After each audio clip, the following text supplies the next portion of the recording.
I decided at one point in my career I was going to be very, very good at what I did. But more than just typical coaching or consulting or moderating people, I decided to put myself ahead of the competition. It's a very simple dynamic. Leading is simply putting yourself ahead. There are particular characteristics, I think, of leading, which when one considers leading as being something very different from just showing good leadership. Here's a metaphor for that point.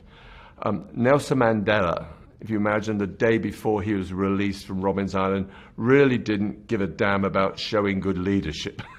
Because he had no title, he had no position, he had no authority. He was someone who had been incarcerated for over 20 years, and now he was being let out into a world that he probably was not very familiar with. So he had to behave and perform in a very natural way. So I've studied people like Nelson Mandela and Martin Luther King, Bill Gates, Michael Dell, Richard Branson, who are very interesting entrepreneurs. But they also showed the capability of what was going to allow them to take risks. Being a leader is very, very risky. So you need, I think, to be natural, to be able to convey to other people whom you're going to work with that you're not trying to sort of superimpose something artificially onto somebody else. There's a degree of authentication. And so I've looked at particular characteristics of leading, which I think are very, very essential. The first characteristic is showing imagination.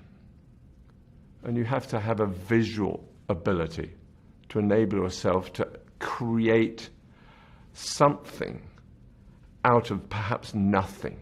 So when you're showing imagination, you may not have all the resources immediately, but when you have a creative sense of imagination, you're able to seek out the necessary resources to capitalize on that characteristic called imagination. The second two characteristics, I call them the second two, although they're one of the same thing.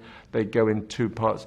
One is urgency, the other is persistence. And I say them in two halves. So they're like two sides of the same coin.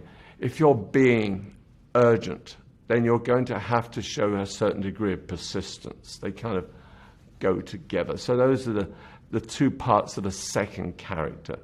The third one has to do with one's ability to not be very self-demanding. I call it what the Italians would refer to as perspectiva. So you're showing something on your own natural behalf that is not just limited to your own perspective. So you imagine yourself in a difficult situation, you're trying to resolve some problem, yes?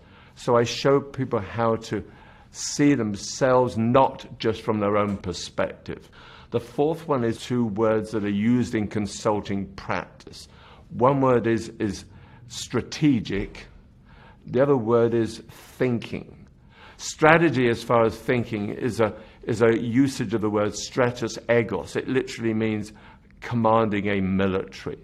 So if you're like a military general in the ancient Greek times and you're commanding what is basically going to have to put the lives of your soldiers at risk, you better be clear as to how you're going to think. So strategic thinking is that fourth character of leading, I think is very essential. The last one is embracing rejection.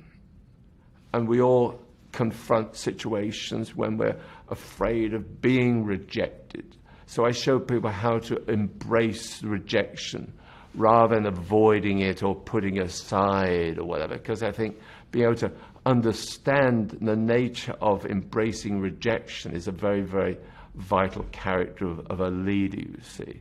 Then you're not being driven by your fears to put yourself as a leader in unfamiliar situations, right? So those are the 5 characters of leading. My job is to listen very carefully to what people need.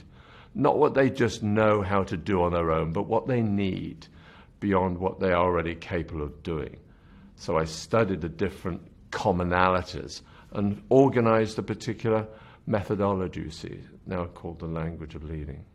And it works. It's very, very simple. I make people's lives very, very simple.